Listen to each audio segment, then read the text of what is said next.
Welcome. This is the Revenue Podcast based on living a revenue culture. Long-term business survival is about maximum profit, and maximum profit is only achieved over the long term by a purpose-driven, people-first culture. So twice a month, we interview people out there in the real world who are working on that maximum profit and hoping to build a great culture along with that. We're lucky this week to have Jordon Rowse with us, and you're going to enjoy this because Jordan's an entrepreneur who builds inbound sales systems, channels, high performance teams. And I think of all the people we've had on the podcast, he knows more about sales enablement and the technology and automation that's available today to actually help people generate revenue. He's at the intersection of skill and knowledge and applied technology and the application of charisma to make all this come together. And of all the people that have been on the podcast, I think he represents this century's version of revenue generation. So I'm excited. Jordon, welcome. Well, thanks for the kind intro there, Rick. I really appreciate it. Well, we've had some really interesting calls. And so I think you're going to give people a view at some things that they think they've heard of or they think they know maybe really do work sometimes, but too often there are people who don't have all your skills and knowledge who represent they do.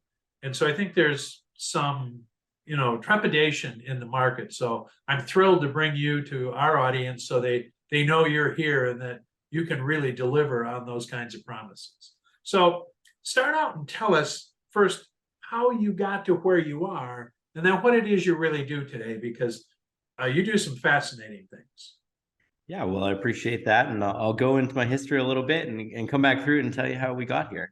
So I'm born in a small town in Canada. And when you grow up in a small town in Canada, you have one of a couple options, and one's study or one's join forestry or mining or something like that. And I knew at a young age I wanted to get out of my small town. So I took up studies in business. And that led me on to the years where I did my master's degree in supply chain management in Europe. And I came into that industry and worked for a big Fortune 500 company.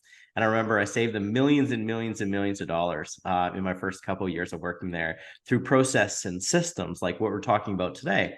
And then I did not get rewarded very well for that. And I said, there's a disconnect in between these two things. So that led me into sales.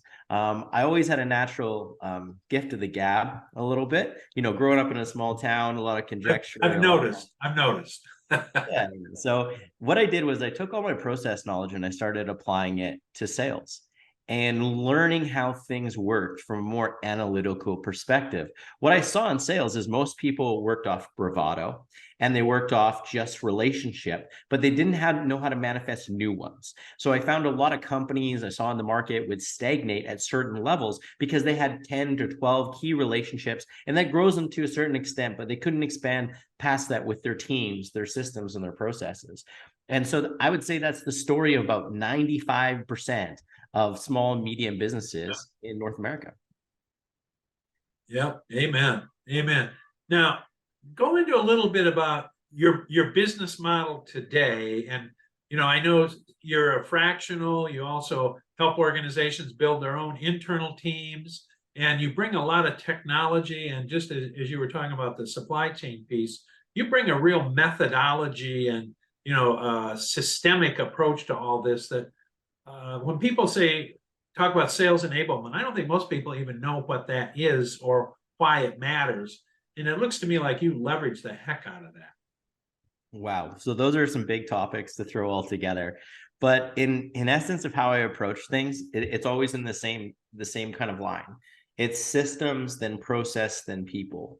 And the reason is no matter how fast you want a car to go in life, if you have the wrong frame, it can only achieve a certain speed, no matter what engine you put in or what it is. So we really look at systems first, and advanced systems like Salesforce and HubSpots and Microsoft Dynamics, These are great programs to power Salesforce forward, but then the rest of your tech stack really matters too.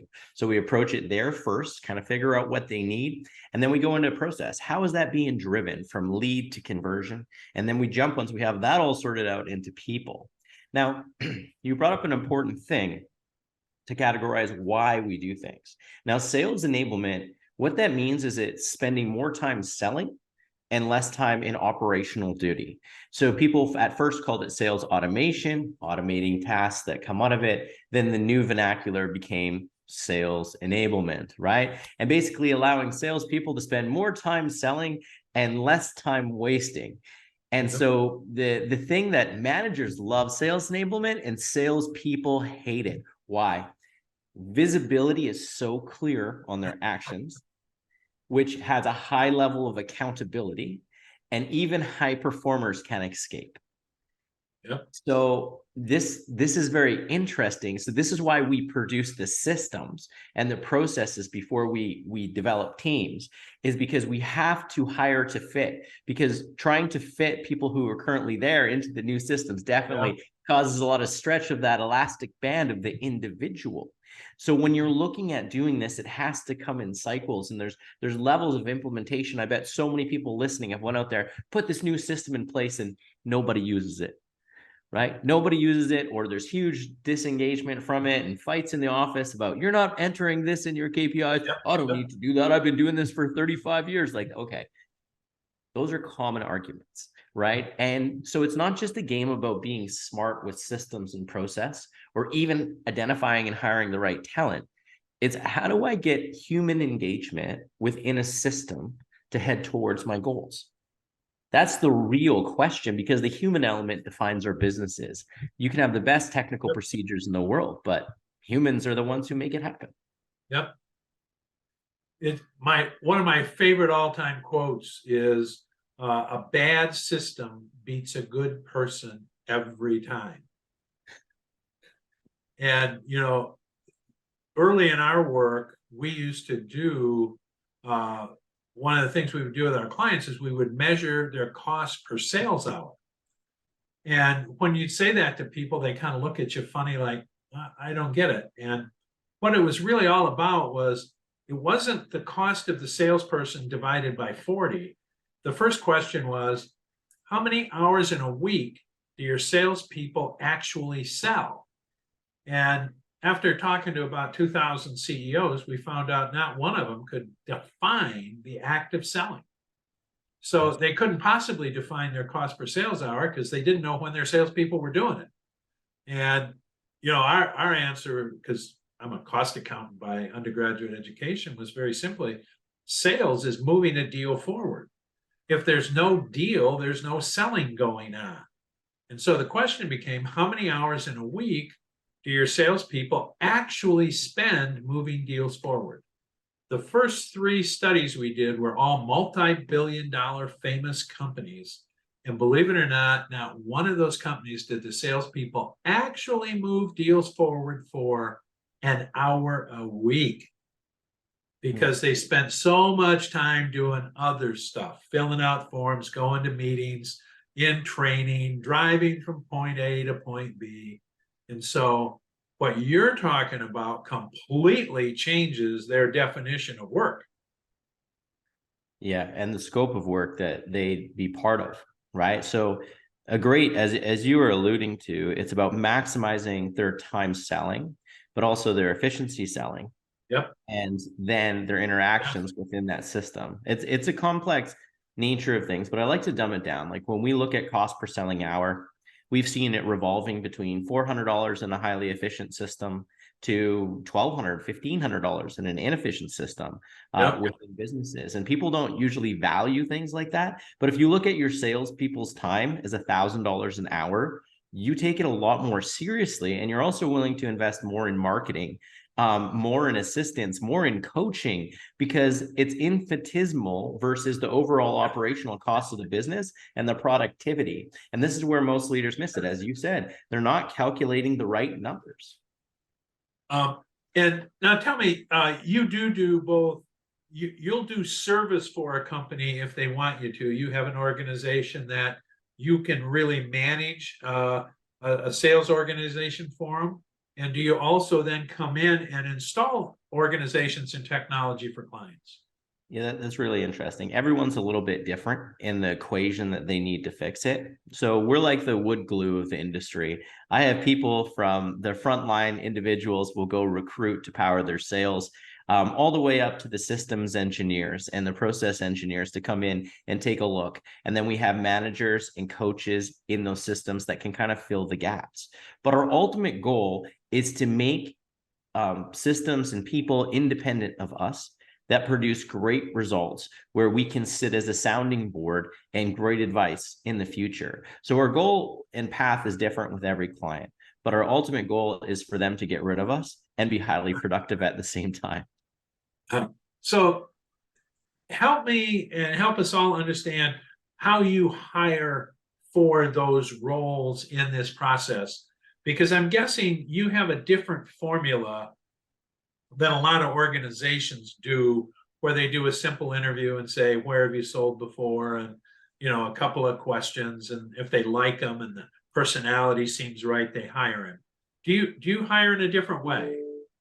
That yes is the answer. The complexity of that is going to take some time to unpack. But I'll put it in a simplistic fashion.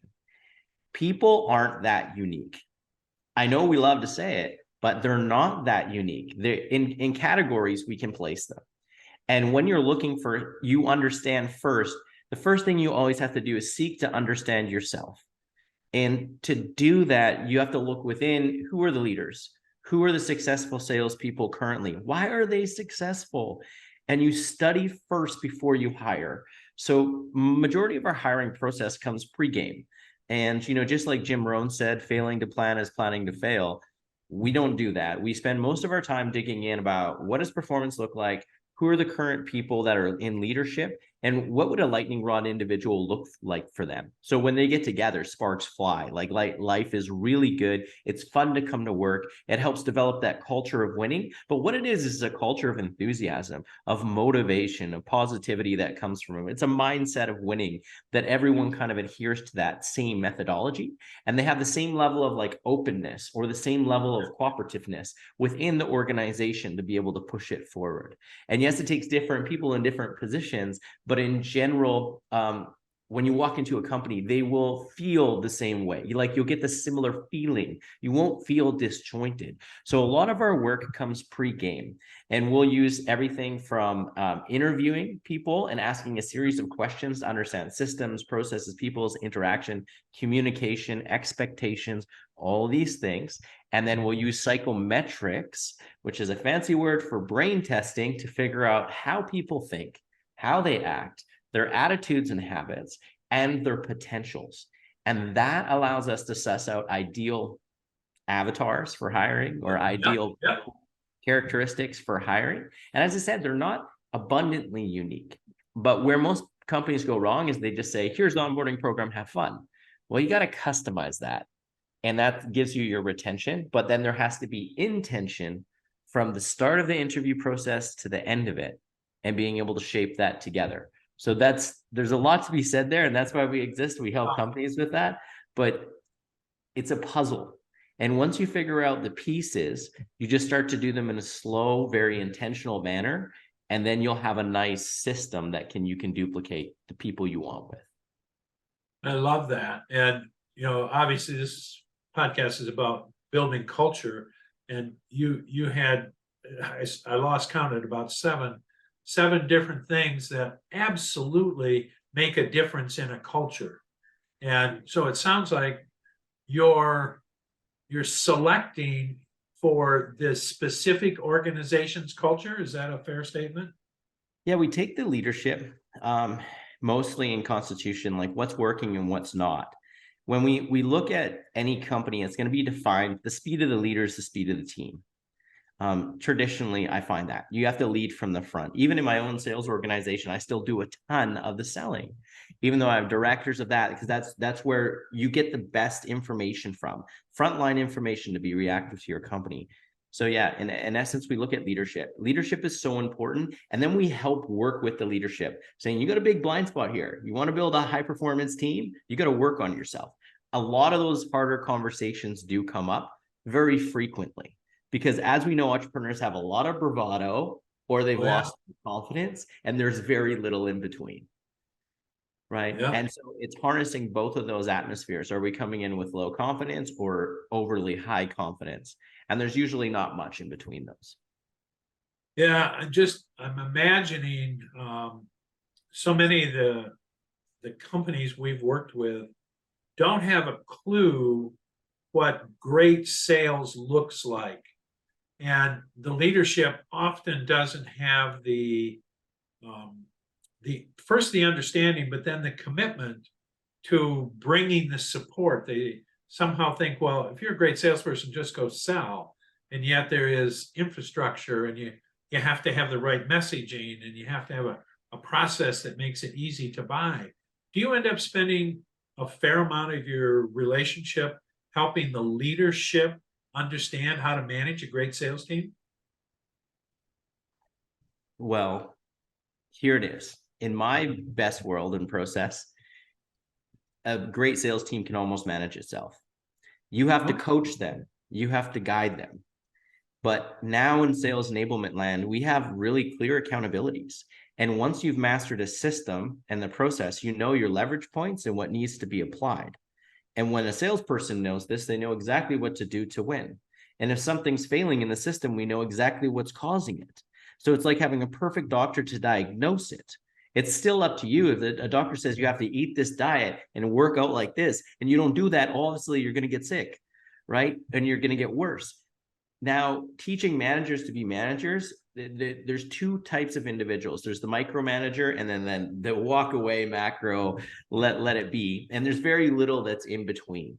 And so what we try to do is articulate systems that provide balance for both of these. And yes, there's coaching. Micromanagers, we teach them they have to lay off. We hire a capable team, and then the team feeds back, be like, hey, these guys are stepping on me. You need to talk to them. And when we hire those individuals, we're getting feedback from the front lines. And yeah, we have to train managers to an extent. But when they get these great dashboards, they know their numbers, they see their lever points, it gives them, these micromanagers, a sense of ease. And that ease allows them to be capable in managing, because they know, this is my lever. Okay, I got to go pull this now. I got to go pull this now. And there's not running around trying to figure it out. Yeah. And that's where most micromanagers are more analytical. Yeah. And that's where we kind of help out. And for macro managers, they can just open a dashboard, be like, yeah, I thought it was good. It's good, right? They're hands off, and they're like, okay, I see my threshold coming up for when I have to hire a new salesperson because we're at this capacity, or I have to hire some new customer success, or a new SDR or account executive, or wherever is in the chain. We isolate those thresholds to know where and when to hire new capacity. And that takes the mystery out of a system. Interesting.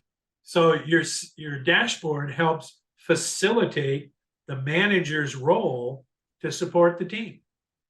Yeah, that's right. Management shouldn't take that long. A true good manager is spending time out in the field with their people, doing role plays, walking along, developing them as individuals, working on patterns, recognition, problem solving, critical thinking. So it's moving back to the old ways where people used to go shadow a manager and spend time. That's where managers really should come in. The data should be able to tell the truth without much effort nowadays. Interesting. As I'm listening, I mean, this is really exciting stuff. One of the things we see a lot is the difference between the purpose of an organization that you put the sales team in. And some organizations, we use the term mercenary. You know, their only purpose is to go out and close as many deals as fast as possible. And they're not terribly worried about the value transfer if they can get the deal closed through whatever skill they have, or whatever, advertising mission they're on. That's about it. Then we have others that they're a very purpose-driven organization. They think about value transfer to their client, and they expect to get compensated quite robustly for the more value they actually transfer versus selling a commoditized transaction product. First, do you see those two different kinds of companies? And if you do, how does your work support or change either one of them? Well, that is an interesting question, because I always define it as you have a complex problem to solve or a simple product to sell. So it almost comes down to transactional selling versus consultative selling, and then team dynamics within those. So if I'm looking at a 1099 door-to-door team, that's going to be way different than if we're building a team for a consultative specialized sale for consulting. They're just in different games. Do we see both atmospheres? Yes. And it's usually generated by what the leader had success in before. And so when you're hiring a sales director, be careful where they come from, because they're not going to come in and all of a sudden develop a new habit. Like if they come from a B2C transactional nature, they will bring that with them. There's no way to break that from them.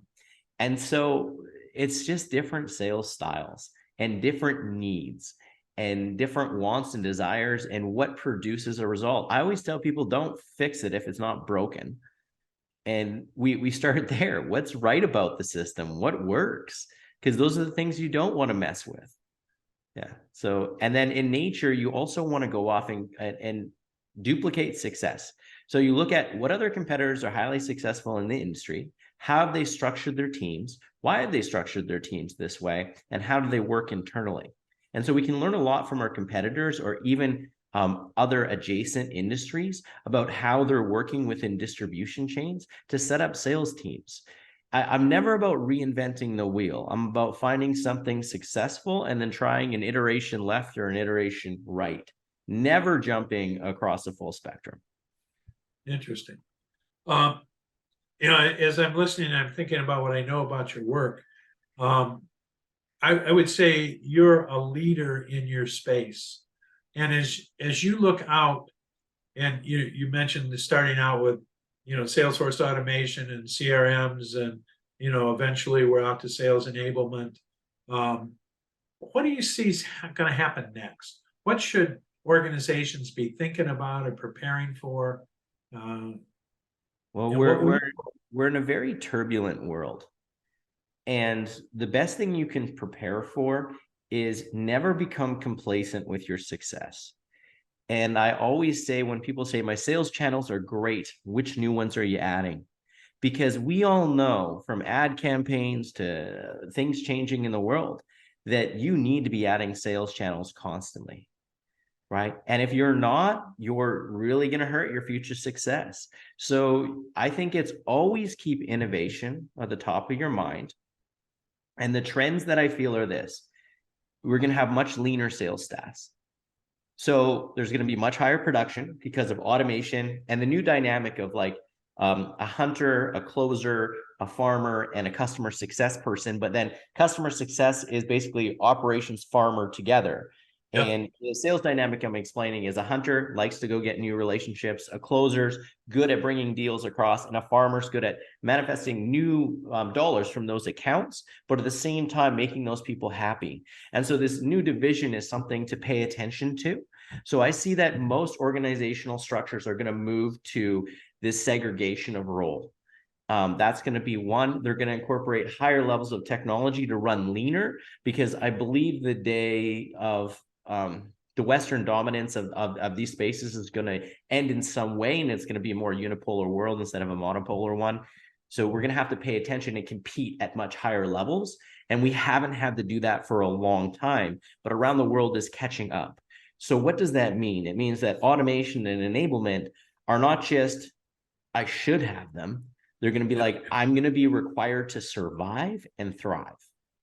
And there's steps and levels above that about how we develop people and cultures, because this is what employers say. People have choices nowadays.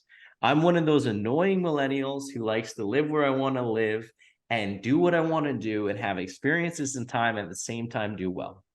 And the old world and new world still haven't caught up to one another there. And employers are still like, I want a person to do this, and like that. And I always say, so what color did you want your unicorn? Can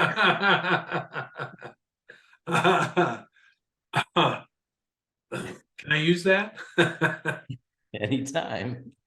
So you raise another really interesting area when you talk to young people in particular, but uh, people with backgrounds in technology or science, and you mentioned, well, I think you'd be a really great salesperson, or we're going to transfer you over into the sales department. Often their response is someplace between horror and anger or fear of moving into the world of selling. And as I'm listening, it sounds like the job of a salesperson is getting much more professional or scientific or um, teachable and trainable and cross applications to it. Do you think it's actually changing from 20 or 30 years ago? I think Gen Zs and millennials are less dynamic than the generations before them. And the reason being, and this is, I'm part of those generations, so I want to speak to this. Sure.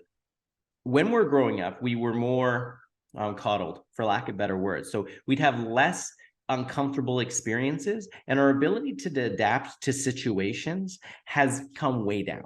So I remember when I grew up on a farm, my grandfather would be like, go fix this on this vehicle or this tractor or whatever. I'm like, I don't know how to do that. He's like, figure it out. He sent me out there. You have to figure it out. But most people in my generation haven't had that exposure where they're really problem solvers, critical thinkers. So when you try to say you're going to try this new rollout, majorly fear just rises up because they're not used to the new challenge without strong structure. So when you're looking at a Gen Z or millennial, you have to have the structure before you throw the idea in. Now, there are a few that can adjust to this, but let's look at the individual instances and who those people are. And is it in their goal planning that you've set out together? Is it something they've wanted to explore? You know, it's the days of thrusting people into whatever they're uncomfortable with have ended because the opportunity for them is like very grand compared to what it was before. So you have to be very careful as a leader to do this. You have to understand they're not as dynamic in their ability to take everything on because they've been told that taking on too much stress is this and that, and they haven't been able to be put in the fire as much and come out like a little bit stronger, a little bit more strong. In this generation, it's not the same. As sure when you grew up, Rick, people would be like, go figure it out. This is what you're doing. And you go figure it out. Yeah. That's the essence. And not everybody, but in general, I'm saying structure your roles for Gen Z and millennials and make sure that it's part of their plan. Because as soon as it's not part of their plan and they're not psyched about it, you'll lose them fast. Interesting. Yeah. One of the things I learned particularly in enterprise sales, whatever wasn't done by somebody else as a salesperson, you had to figure out how to do it. If somebody didn't have a contract, you had to figure out how to contract it. If they didn't have a good message, you had to create it. If you needed sales support, you had to go find it. And if you didn't do those things, you probably were minimally successful going forward. Mm-hmm. So what, and you really were on this subject in what you just talked about, but as you think of things that younger people should think about as it relates to selling as a profession, and you think about their leadership. So what should the young people be aware of so that they can consider this revenue sales world as part of their career? And for the people who are leading them, what should both of those groups be thinking about? It's a really big question because those are two very separate things. Yep. First would be like, if you're considering a profession of sales, I would say that if you want to be dynamic and at the top of it, you have to have a natural curiosity and then compassion for being able to help people through their most difficult times. And that's when they're seeking a solution, right? And you're trying to relieve that level of pain. And you have to see the reward of sales is not the cash, but the ability that you have to help push results for those other people. And you have to be empowered by that. You have to be empowered by being a critical thinker, problem solver, but most importantly, a value giver in terms of solution orientation. Yep. And look at it now as like only sell to the people that are truly going to benefit from something that you do. And smile on your face, because the old times, trust me, the competition will crush you out if you don't really fast. Yep. And that's what I would say. And for a young salesperson, the most powerful word you can ever learn in sales is no. No, we don't do that. No, that's not our specialty. Don't sell them what you're going to under deliver on, but have a great network for myself of referral partners that I can send over their way to help them with those problems. So you know your limits, you're good at saying no, and you can really enjoy a profession in sales as that person. Now, when it comes to leadership, to lead sales and organizations, the days of monetary reward are over. That is like, I think, fourth or fifth on the list of most salespeople is to make a ton of money, because most of those people within 2 years or so are out being entrepreneurs or so-called entrepreneurs, what I call solopreneurs, because they're not taking the time to develop themselves to lead a larger team, which is the biggest dynamic. I think that's what my generation is missing, is the respect enough to stay in a position to learn to lead others. They're just saying, I got a great idea, I'm going to go build a business. And they're flipping teams and people and causing distortion and things like this. I think that's where we're missing a gap. So what leadership needs to think about today more than ever before in crafting salespeople is to be intentional about help growing their goals within your vision. And you have to do that and articulate it within their contracts before they sign. So they have a clear path. If you want them to stay 5 years, plan 5 years. If you want them to stay 10, plan 10. You know, give them the springboard to success. Show them the importance within the organization. And yes, they're softer. So tell them you're doing a great job, right? You're this or that. Like, it's the little things. It's not how much you pay them even anymore. It's that you're saying they're doing well. You're giving them support. You're listening to them. With all my staff each week, I check in and say, how are you doing? And they talk about the job. I'm like, no, how are you, the human being, doing here? Does your family need anything? Do you need anything? How can we help you? Right. So it's a lot human. That is spectacular. And, you know, it was interesting as you started and you were talking about the wanting to be curious and helping and transferring value. One of the most fulfilling part of the work that I get to do is when I work with people who are engineers or accountants or educators or medical science professionals, and they are forced into some kind of selling role to help them realize it's really about transferring value and helping that person across from you get to a place they can't get without you. And you're really helping to raise them up in their world.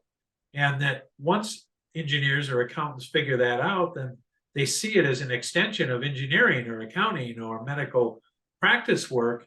And it's amazing how excited they get and how thrilled they are now to be part of the process now that they've kind of reframed it in their own mind. So I totally agree. It's the little things that you structure yourself which make you happy. I'll give you an example. One of my favorite recruits lately, who I've recruited for a company, I said, well, are you willing to do these things? They're like, nope. What do you mean? And they're like, I'm really good at this. That's what I'm good at. That's what I like. If you got a position for me in that, I'll do that. And they just knew themselves so well. And I had a high respect. And they're like, I'm willing to learn it, willing to teach it. But I don't want to, at this point in my life, I don't want to go into those new endeavors. I just want to do what I'm really good at. And that level of self-awareness is so refreshing. So that's when I say the most powerful thing you can learn in a sales business is saying no. Because no, I'm not the best at that, but I'm willing to learn something, but I want to stick to my lane where I can add the most value to you, right? Well, and from a customer's frame of reference, when you have the integrity, when I'm there asking you if you want to take my money and you tell me no, all of a sudden you become somebody I'm going to trust for the rest of my life. And I'm going to make referrals to you anytime it even looks like it fits you, because I know you won't take advantage of whoever I refer to you. You know, and there's something to be said for that. A couple other ones is like when you have a good relationship with someone, don't be afraid to serve them for free, because it's never like, for example, a couple of my great partners in Europe and across the world, they said, well, we don't have the cash to do this right now. And I said, you know what? You work with some of your services, help me, and I'll fill this in and fill this up for you.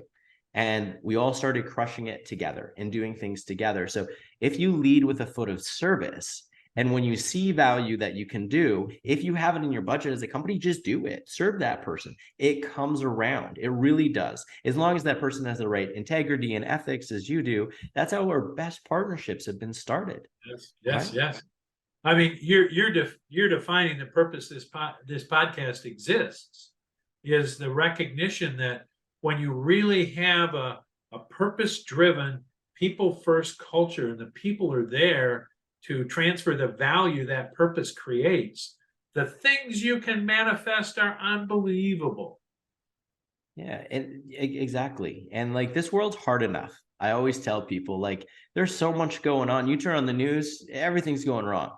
And if you can provide a level of peace, confidence, truth, and ability to someone else and give them a little sanity in this world, then do that. Do that, pursue that, and just be passionate about it.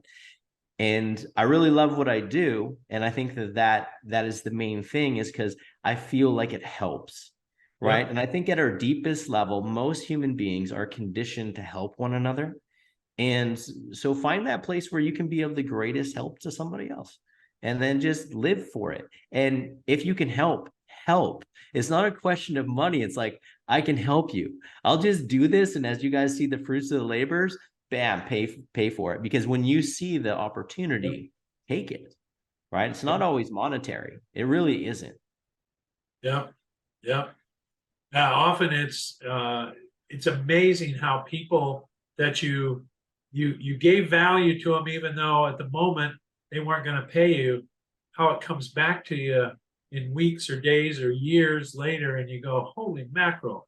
I'd even forgotten I did that for them. Yet they're bringing you that opportunity or that new learning or something of great value when you least expect it. Yeah, and that's the biggest thing, is always just look to be of value. And if you see you can do something good in the world, it always comes around to you. And so many people are all about this contract and this way and that, because they forgot the value of relationship in life. Yes, yes, yes. And everything's powered by relationships. The whole business that I have, yeah, we're great at channels and things, but again, 40% of my business is referral partners. It is. It just is. Even though we have amazing sales channels, outbound, inbound, everything, it's 40% of my business is through referral. And it's never an easier sale than that. It's just a couple meetings, here's some information. They said you're awesome. Let's do this. Yep. It's interesting. In the work I've been doing for over 30 years, almost 35 years, I almost never hear my customers, unless I bring it up, talk about what's the value we can transfer to other people. They're always trying to figure out, what can I get from other people? And one of the questions we always ask are you here to make money from your customer or with your customer? And every company, every human gets to answer that question all day long, every day. And just keep reminding yourself, hopefully you're there to make money with them. If you can help their world get better, somehow your world's going to get better. That's really correct in all stances. Like we've had a customer lately, and they do well, hands down, they're doing great. But we added a spectacular person to the mix. Like when they had good people, but when you add that A player to the team who fits the systems and the culture so perfectly, it catapults everything. Stress dissolves, life's better. Look, I was on top of or I was on the bottom of a cold mountain, and now I'm on a beautiful beach in Cuba or something. Like, life gets better, right? And that is the nature of the value that you can provide. And it's the little things. And as you get good at identifying where those things could fit, then that's truly what you need to work towards. But sometimes it's a game with an individual to take them to the place they need to go. Because imagine your client is blindfolded and you have to lead them around, right? And they will never be able to see until you get them to a certain step and you can remove their blindfold. And Yes. it's what you do with the revenue game is bringing people into a way of perception so they understand how to value time and business in the correct fashion. Yeah. Yeah. Well, we could, from my standpoint, we can talk about this all day long, and it's going to be great on the podcast, but I want to honor your time. So I have one last question for you. What would you like to leave us with that people should be thinking about that will help us all, make that world a little better place going forward? That's it's a big question. And I'm a person who says relentlessly pursue your greatest goal with everything that you have in you. So stop being conservative, because if you live your whole life in business as conservative, what happens is you wind up in a conservative place. But if you want to live an extraordinary life, get bold, get people around you who are bold as well. And the only real risk is looking back at your life and saying, I didn't achieve what I wanted to. And so that's what's led me to my future. I'm a naturally conservative person, but I've let go of that. And now I'm really starting to fly as an individual. And I know that's hard for a lot of us who grew up on farms or grew up in those tight-knit families to do. But what you were taught is actually rules that keep you in the middle. And the rules that keep you above is you have to pursue what you think is right at the greatest intensity and speed as you can. And that's what I encourage people to do. And that's why we build systems and processes and teams that allow you to have that in your life, to manifest the greatest possible outcomes. But unless you're bold enough, fortune will never favor you, right? As fortune only favors the bold. Wow. You're making sure that the system is supporting people to achieve their dreams. Right. Yeah, that's true. And I kind of live by the old Ricky Bobby quote, if you're not first, you're last. Well, Jordon, this has been spectacular. And I know our viewers are going to thoroughly enjoy this, and they're probably going to want to watch it a couple of times because you got some really, really good stuff in here. So I thank you for being with us today. And maybe we should do this again someday. Yeah, absolutely. I love chatting. I love to spreading value with people, and if they ever need help, they can look us up. Well, I thank everybody for joining us. This has been one of our most exciting interviews this year, and I look forward to seeing you back in a couple of weeks. Thank you.